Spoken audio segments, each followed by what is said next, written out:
تربیت اور خدا سے تعلق پیدا کرنے کے لیے آخری رات میں اٹھنا اور خدا کو یاد کرنا ضروری ہے۔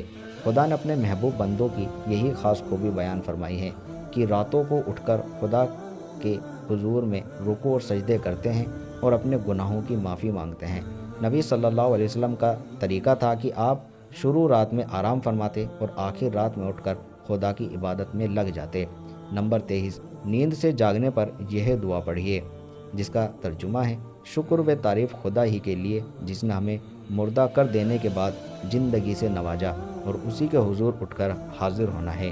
نمبر 24، جب کوئی اچھا سپنا دیکھے تو خدا کا شکر ادا کیجیے اور اس کو اپنے حق میں خوشخبری سمجھیے۔ نبی صلی اللہ علیہ وسلم کا ارشاد ہے، جب نبوت میں سے خوشخبریاں یعنی بشارتوں کے سوا کچھ باقی نہ رہا، لوگوں نے پوچھا بشارت کا کیا مطلب ہے؟ فرمایا اچھا سپنا۔ اور نبی صلی اللہ علیہ وسلم نے یہ بھی فرمایا کہ تم میں جو زیادہ سچا ہے اس کا سپنا بھی زیادہ سچا ہوگا، اور اپنے یہ ہدایت بھی فرمائی، جب کوئی اچھا سپنا دیکھو تو خدا کی حمد و ثنا کرو اور اس کو بیان کرو اور دوست سے ہی بیان کرو۔ نبی صلی اللہ علیہ وسلم جب کوئی سپنا دیکھتے تو صحابہ کرام سے بیان فرماتے اور صحابہ کرام سے بھی کہتے کہ اپنا سپنا بیان کرو، میں اس کی تعبیر کر دوں گا۔ نمبر 25، درود شریف زیادہ سے زیادہ پڑھیے۔ امید ہے کہ اللہ تعالیٰ نبی صلی اللہ علیہ وسلم کی زیارت کرائیں۔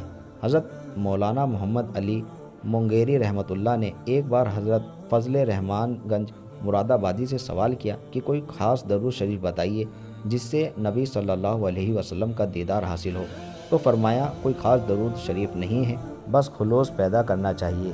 پھر کچھ رک کر ارشاد فرمایا، البتہ حضرت سید حسن رحمۃ اللہ کا اس درود پر عمل کارگزار رہا، جس کا ترجمہ ہے: اے خدا رحمت نازل فرما محمد پر اور اس کی آل پر ان تمام چیزوں کی تعداد کے برابر جو تیرے علم میں ہیں۔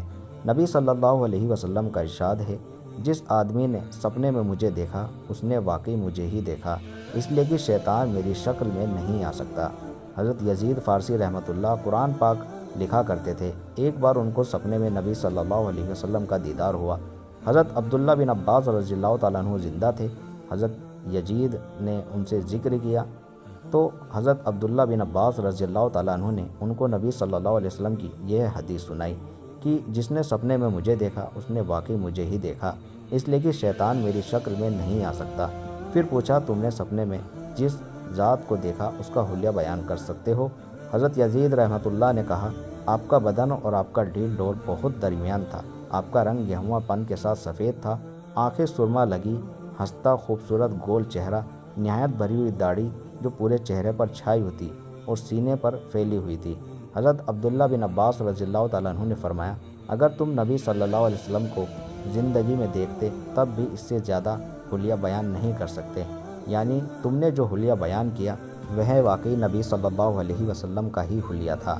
نمبر 26، جب کبھی خدا نہ کرے کوئی ناپسندیدہ اور ڈراونا سپنا دیکھو تو ہرگز کسی سے بیان نہ کیجیے، اس سپنے کی برائی سے خدا کی پناہ مانگیے، خدا نہ چاہا تو اس کی برائی سے بچے رہوں گے۔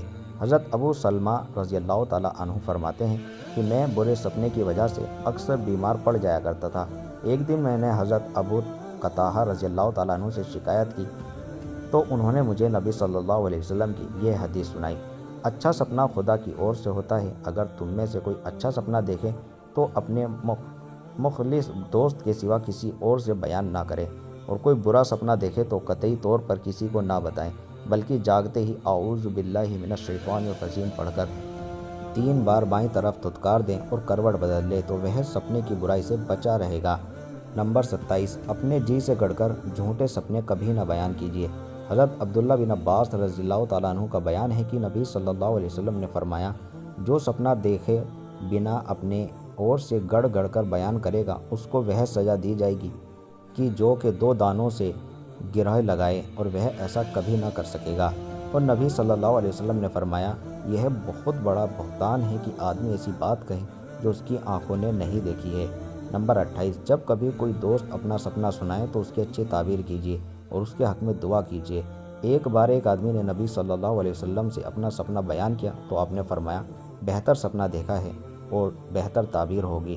نبی صلی اللہ علیہ وسلم عام طور پر فجر کی نماز کے بعد پالتی مار کر بیٹھ جاتے اور لوگوں سے فرماتے کہ جس نے جو سپنا دیکھا ہو بیان کرے اور سپنا سننے سے پہلے یہ لفظ فرما دے جس کا ترجمہ ہے: اس سپنے کی بھلائی تمہیں نصیب ہو، اس کی برائی سے تم بچے رہو، ہمارے حق میں بھلائی اور ہمارے دشمنوں کے لیے بوال ہو، اور حمد و شکر خدا ہی کے لیے ہے جو تمام دنیا کا پالنہار ہے۔ نمبر 29، کبھی سپنے میں ڈر جائیں یا کبھی پریشان کرنے والے سپنے دیکھ کر پریشان ہو جائیں تو ڈر اور پریشانی دور کرنے کے لیے یہ دعا پڑھیے اور اپنے ہوشیار بچوں کو بھی یہ دعا یاد کرائیے۔ حضرت عبداللہ بن عمرو بن عاص رضی اللہ تعالیٰ عنہ کہتے ہیں کہ جب کوئی سپنے میں ڈر جاتا یا پریشان ہو جاتا تو نبی صلی اللہ علیہ وسلم اس کی پریشانی دور کرنے کے لیے یہ دعا پڑھنے کے لیے فرماتے، جس کا ترجمہ ہے: میں خدا ہی کے پورے کلموں کی پناہ مانگتا ہوں، اس کے غضب و غصے سے، اس کی سزا سے، اس کے بندوں کی برائی سے، شیطانوں کے وسوسوں سے، اور اس بات سے کہ میرے پاس آئیں۔ تو دوستو یہ تھی آج کی ویڈیو۔ امید کرتا ہوں آپ کو پسند آئی ہوں گی، اور امید کرتا ہوں آپ لوگوں کو جو بھی باتیں بتائی گئی ہیں سونے کے آداب میں آپ ان کو ضرور شامل کریں گے اور آپ اسی کے مطابق اپنی آگے کی زندگی گزاریں گے۔ ملتا ہے آپ سے اگلی ویڈیو میں، تب تک کے لیے السلام علیکم ورحمۃ اللہ وبرکاتہ۔